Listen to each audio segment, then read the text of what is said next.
triste que mucho liderazgo, que muchísimo de nuestro liderazgo liberal enfoque la membresía, sí, esa enorme cantidad de membresía, llenísima iglesia llena, pero no con almas arrepentidas, no con almas caminos al cielo, sino como simples artículos comerciales.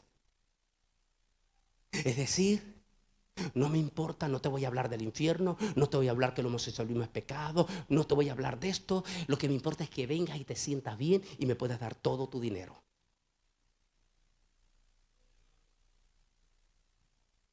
Pero también está esa parte legalista, ese ultralegalismo cruel, despiadado,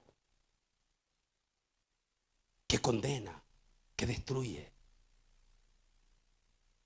Como lo que hablábamos en la parte que me dirigía a la cámara, que pierde toda sensibilidad, que lo único que le interesa es defender sus conceptos religiosos, que muchas veces de ellos son sencillamente puras costumbres, que en algunos casos son buenos, pero que en otros casos se vuelven extremos. Entonces se enojó y no quería entrar. Y salió por tanto a su padre y le rogaba que entrara.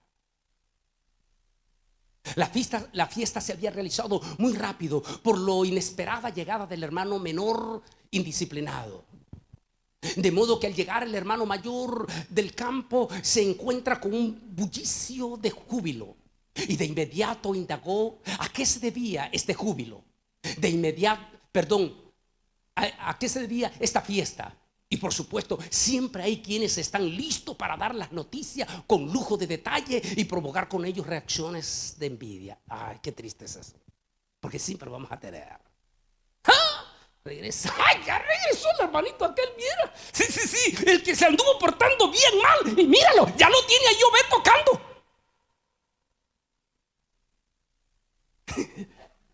Siempre hay quienes van a estar dando la noticia, pero con otro sentido, con un sentido de provocar celo, de provocar envidia. No dar la noticia de gozo, sí, que era la posición que debió haber sido este creado, decirle: ¿qué pasa? Llega el hermano recién: ¿qué está pasando aquí? Es mi señor, tu hermanito que se había perdido ha regresado humillado. Tal vez hubiera cambiado la opinión del joven. No, pero el otro también adelantó. No, tu hermano, sí, el sinvergüenza ese regresó y mira, en lugar de darle una reprimenda a tu padre, lo recibió con bombos y platillos. Despertó el celo, resentimiento. Debemos de tener mucho cuidado nosotros a veces en la iglesia de cómo le damos la noticia al pastor o a los líderes de la iglesia. Considerando, nos dijo el apóstol San Pablo: y vosotros que sois espirituales, restaurarle con espíritu de mansedumbre, considerándote a ti mismo, no seas que tú también vayas a caer.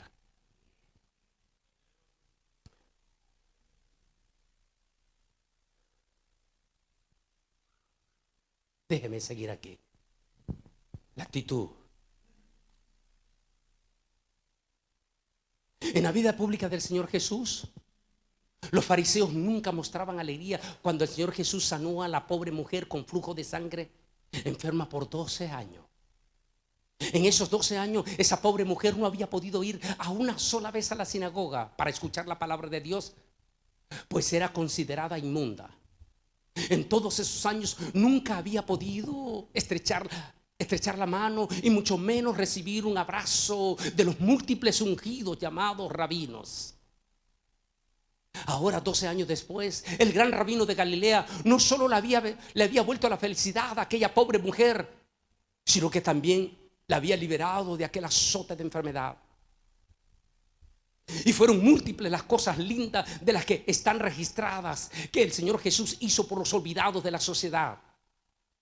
Y estos fariseos nunca se conmovieron por todo lo contrario, se mostraron ofendidos y se negaban a ser parte de esa fiesta celestial, pues la palabra del Señor enseña que cuando un alma se arrepiente hay fiesta en el reino de los cielos.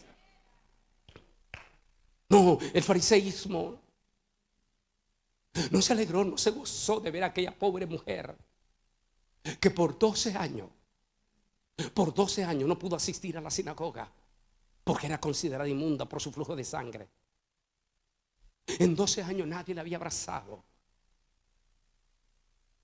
Aquellos fariseos religiosos, ultra religiosos, que ayunaban 3 veces de por vida, 3 veces por semana, ayunaban de por vida, eran tremendos ayunadores, eran tremendos saludadores. Escuchen los ultra religiosos, escuchen los ultra legalistas que hacen alarde de sus grandes oraciones, que hacen alarde de sus callos en sus rodillas, que hacen alarde de sus grandes ayunos, pero que han perdido lo esencial: el amor y la misericordia.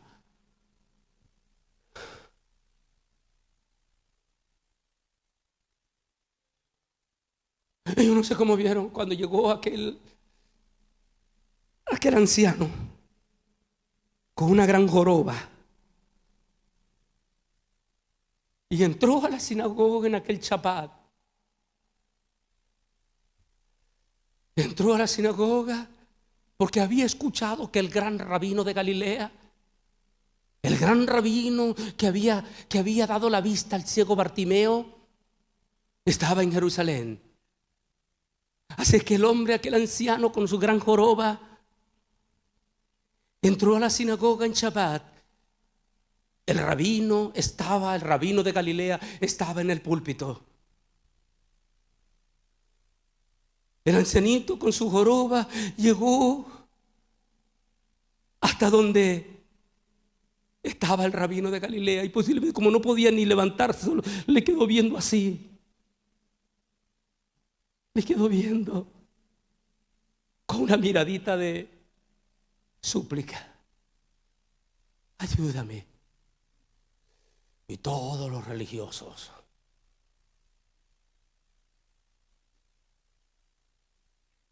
dicen: a ver qué hace. Y le dice Jesús: hijo,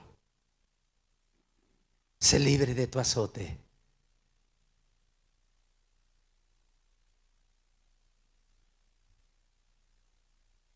Y la joroba desaparece y se para derechito.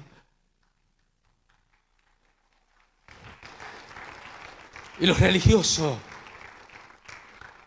en lugar de alegrarse, de gozarse: ¿cómo te atreves, rabino? No se va al rabino, sino se va al pobre anciano. 6 días hay para venir a la sinagoga y pedir oración. ¿Por qué tenías que venir el día del Shabbat y quebrantar el Shabbat? Y se voltea el rabino y le dice: hipócritas, si la burra de ustedes se va en el pozo en Shabbat, por ser Shabbat lo dejan ahí en el pozo, ¿no van y quebrantan ustedes mismos el Shabbat para salvar una simple burra? Pues alguien más que una burra ha venido este día para ser libre. Es un hijo de Abraham, por tanto él tiene derecho a ser libre en día de reposo también. Porque a veces interponemos nuestros conceptos legalistas crueles, nos volvemos crueles y despiadados. Nos fijamos, hay fariseos que lo único que se fijan en la iglesia que están en el púlpito es si la hermana viene con pantalones y si viene pintada. Están listos para dar una garroteada a diestra y a siniestra, sin saber, sin preguntar, sin indagar si esa mujer viene la oportunidad de recibir a Cristo la primera vez de oír la palabra. Crueles, legalistas, asesinos de alma. Es que debo de defender. ¿Defender qué? Defender el Shabbat porque eso había sido establecido. Sí, defenderlo, pero ¿con qué? Con el amor, con la misericordia. Porque la misericordia es, dijimos, pastor, recibir lo que necesitamos, no lo que merecemos. Déjeme terminar esta parte. En la historia del hijo pródigo, el hijo mayor estaba profundamente enojado. No sentía el más mínimo gozo porque su hermano se había arrepentido, de modo que no quería ser parte de aquella fiesta. Con todo y eso, el padre le insistía a que entrara. En otras palabras, el Señor siempre le dio oportunidad a los fariseos para que fueran parte de esa gran fiesta celestial. Hijo, le rogaba a él, hijo, aquí viene la otra parte, hijo. Pero mire las palabras malintencionadas de a veces así somos los religiosos cuando nos escudamos bajo una falsa religiosidad, bajo un falso legalismo o bajo un falso liberalismo, porque ambos son nocivos. Porque el liberal dice: no importa lo que hagas, aunque andes borracho, una vez que ya te hiciste cristiano y eres salvo. Ese es el liberal. O sea, en otras palabras, lo que me importa es tu dinero, no me importa dónde vayas. Y a veces estos religiosos utilizan de una forma súper teológica la palabra para buscar sus propios beneficios. Veamos lo que dice el joven en su reproche. Pero él respondió y dijo al padre, pues mire bien, Lucas 12:29, mire bien, lee, interesante, vos quería que lo apuntara también siempre. Dice, pero él respondiendo dijo: padre, ¿tantos años hace que te sirvo, no habiéndote desobedecido jamás, y nunca me has dado ni un cabrito para gozarme con mis amigos? Wow, qué santo se muestra él allí. Wow, pone a Dios pone al Señor, pone al Padre como una persona injusta. Tan fiel que te he sido yo, todo fiel de toda mi vida, todo, y nunca has hecho una fiesta para mí. Ahora mire lo que le va a decir aquí. Pues sigamos aquí. Aquí el hermano mayor hace alarde de su actitud, asegurando que con él no se había hecho justicia. Este hijo mayor nunca se había dado cuenta que él era el hijo del dueño. Es decir, él siempre tuvo todos los privilegios, pero nunca le dio importancia a esos privilegios, ¿verdad? ¿Qué dijimos al comienzo? ¿Cuál era la costumbre judía del hijo primogénito? ¿Cuál era la ley? ¿Qué decía del hijo? ¿Se acuerdan? De acuerdo a la ley judía, ¿qué era el privilegio del primogénito? Era el dueño de todo, de la mayor parte de la herencia. Todo era de él. Ahora viene un reclamo astuto en el momento de lógica, pero mal, como se dice, malversada. A mí nunca me has dado un cabrito siquiera. ¿Cómo? Pues no se lo había comido porque no quería él, si él era el dueño de todo. No había hecho fiesta porque él no quería. Él era él. Ay, es que tu hermano, es que este pastor, tanto tiempo he estado aquí yo, tanto tiempo, y nunca me da privilegio. Y ahora viene este otro, ya lo tiene aquí arriba. Bueno, ¿y por qué tú nunca te le pusiste? ¿Por qué nunca te ofreciste? ¿Por qué nunca viniste y dijiste: pastor, ¿sabes? Yo puedo tocar también las tamboras, me dan chancecito, voy a orar. ¿Sabe? Yo puedo hacer esto. ¿Sabe? A mí me gusta, y lo compartía uno de estos días. Lo compartía. Y lo compartía allá en Houston. Fue en Houston, por cierto. Y lo compartí porque es una historia real. Fue el general más famoso de Guatemala en aquel entonces. Por las circunstancias de la política, él salió fuera de Guatemala.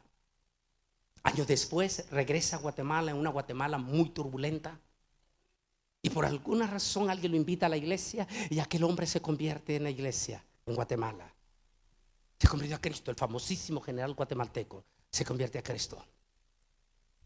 Aquel hombre que era de todo, porque recuerde que cuando una persona es famosa va a haber de las dos cosas. Va a haber quienes hablan cosas bonitas de él y va a haber quienes hablan cosas feas siempre, porque en esta vida no somos lo perfecto como para que hablen bien de nosotros. Si de nuestro propio Señor Jesucristo todavía sigan hablando mal, ahora que no van a hacer de nosotros.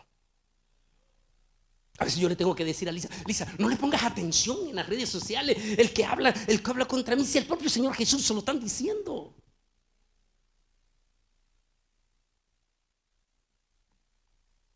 Y aquel, muchos lo consideraban como un asesino, otro como el gran héroe de Guatemala. Pero el hombre se convierte a Cristo y está en la iglesia, se bautiza, y de momento él viene y le dice al pastor: pastor, yo quiero servir en la iglesia.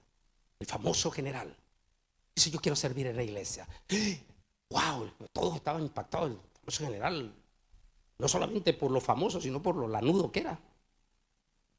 Entonces le dice el pastor, mira hermano Efraín, espérenme un momentito para buscarle un puesto aquí en la iglesia, que usted debe merecer un buen puesto en la iglesia. Y él dijo, no pastor, no pastor, no pastor.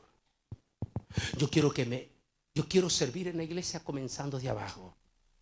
Denme el privilegio de ser uno de esos que abren la puerta, que se sacrifican a veces del mejor prédica por estar parqueando carros allá atrás. De los que son los primeros en llegar a la iglesia y son los últimos de irse a la iglesia. De los que le toca recoger esas cositas feas que tiene esa mala costumbre algunos de ustedes y poner en las bancas.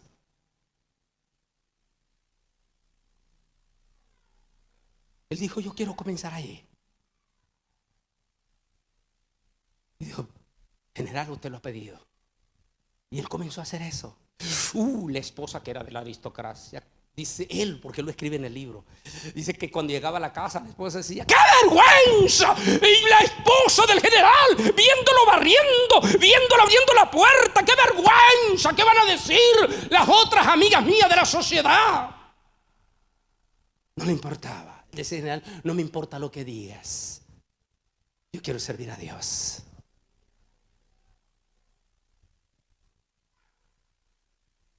...1982... aquella mañana, eran las 10 de la mañana, era un lunes. Había una reunión de pastores en la iglesia, porque una iglesia grande, una reunión de pastores y líderes. El general Riomón andaba llevándoles agüita a todos los líderes, agua, servilleta y limpiando. La puerta estaba cerrada porque era reunión, puerta cerrada, y era un lunes. De momento, él escribe en su libro que se oían los ruidos de los helicópteros en la ciudad. Y él ya estaba retirado. Saber los ruidos de helicópteros en la ciudad. De momento son las 10 de la mañana cuando se tocaba la puerta bien duro.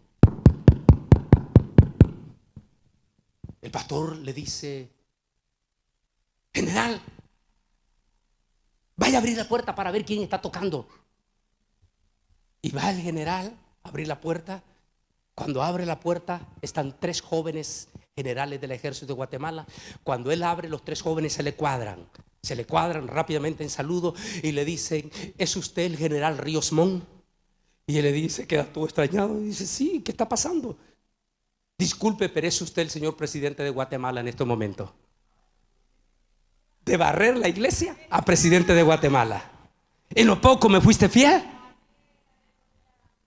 sobre mucho te voy a poner. La religiosidad no permite eso. La religiosidad es cruel. La religiosidad segrega. El amor cubre multitud de faltas. Sigamos en esta parte. Por favor, apunte. Lucas 15, 30, 31. Es lindo. Aquí dice, sigue diciendo el joven. Pero cuando vino este hijo tuyo que consumió tus bienes con ramera, ha hecho matar para él el becerro gordo. Él entonces, el padre, él entonces le dijo, hijo, tú siempre estás conmigo y todas mis cosas son tuyas.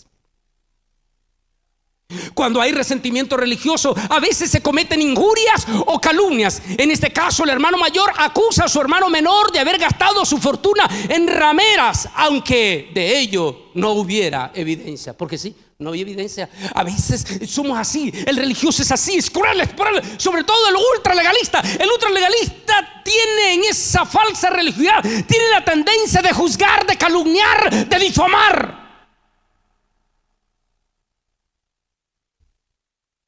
En este caso, el hermano mayor no solamente trata de ensuciar a su hermano menor, que tal vez es cierto, había cometido muchos errores en el mundo, pero no solamente habla de ensuciarlo más, sino que trata de poner pecados que a lo mejor a él no le constaba si lo había hecho. A veces somos así.